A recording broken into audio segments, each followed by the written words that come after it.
Dr. Frankl, what exactly does a meaningful life entail? A meaningful life has three main chances to become meaningful.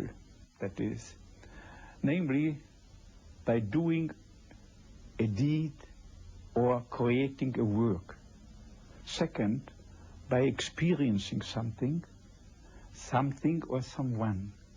Something refers to nature, culture, and someone to another human being whom we are loving. So life can become meaningful through work and through love. But if need be, if you are confronted with or facing a situation which is unalterable, a situation that has caused you suffering, even then you may, so to speak, still squeeze out from such a situation a potential meaning to fulfill by the attitude that you are adopting in such a situation. Is that what the theory logotherapy is all about?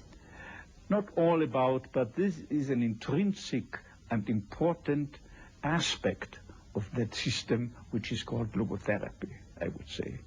Dr. Frankl, in one searching for meaning through these three deeds, or three aspects, as you put it, where does religion come into? You see, in contrast, say, to the system of psychoanalysis according to Sigmund Freud, or else the system of individual psychology according to the teachings of Alfred Adler, logotherapy sees man as a being not dominated by a strive for pleasure, nor by a will to power, but rather by a will to meaning. And man's search for meaning is the basic motivational factor operant in being human.